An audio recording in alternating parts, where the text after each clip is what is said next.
Hello guys, ഞങ്ങളങ്ങനെ ശ്രീനഗറിൽ നിന്ന് ലേയിലേക്ക് പോകാനുള്ള ബസ്സിലേക്ക് എത്തി. അവിടെ ചെന്നപ്പോഴത്തേക്കും 980 രൂപ അടച്ച് നേരെ ബസ്സിൽ കയറി. എ സി ഒന്നുമല്ല, നോർമൽ ബസ്സാണ്. അവിടെ വെച്ച് 2 ഫ്രണ്ട്സിനെ കിട്ടി. നിസാറും ആദിലും എന്നാണ് പേര്, കോഴിക്കോട് നിന്നാണ്. പിന്നെ കുറേ കാര്യങ്ങൾ അറിയാൻ പറ്റി. അവിടെ പോകുന്നതിന് മുമ്പായിട്ട് സപ്ലിമെൻ്ററി ആയി ടാബ്ലറ്റ് എടുക്കണം. ഏകദേശം നമ്മൾ ലഡാക്ക് എത്തുമ്പോൾ തന്നെ 11,000 ഫീറ്റാണ്. അവിടുത്തെ ടൗൺ സ്ഥിതി ചെയ്യുന്നത് 11,000 ഫീറ്റിലാണ്.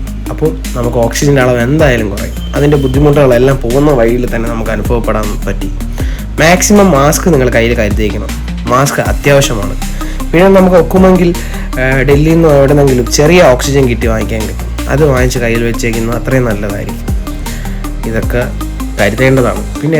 പിന്നെ ഇത് വേണമെന്ന് പറയാനുള്ള കാരണം, ഓക്സിജൻ കിറ്റ് ഇല്ലാതെ ഇവിടെ വന്നു കഴിഞ്ഞാൽ എന്തെങ്കിലും അസുഖമുള്ളവരാണെങ്കിൽ ഉറപ്പായിട്ട് ഓക്സിജൻ കിട്ടാൻ പോകുന്നില്ല. അത്രയ്ക്ക് പാടാണ്. നോർമലായിട്ടുള്ള ഒരു മനുഷ്യന് തന്നെ ഓക്സിജൻ്റെ ബുദ്ധിമുട്ടുണ്ട്. പിന്നെ മാക്സിമം സ്മോക്കിംഗ് ഒക്കെ നിർത്തിയിട്ട് വേണം വരണവർ വരാൻ, അല്ലെങ്കിൽ അതും ബുദ്ധിമുട്ടാണ്. പിന്നെ നല്ലൊരു യാത്രയായിരുന്നു, എൻ്റെ ജീവിതത്തിലെ നല്ലൊരു അനുഭവം. നേരെ ലഡാക്ക് ചെന്ന് അവിടെ ഒരു ബയ്യെ പരിചയപ്പെട്ടു. റൂം എടുക്കാനുള്ള സെറ്റപ്പിലായി. നേരെ ഉള്ളിയുടെ വണ്ടി കയറി റൂമിലായിട്ടൊരു പോക്ക് പോയി.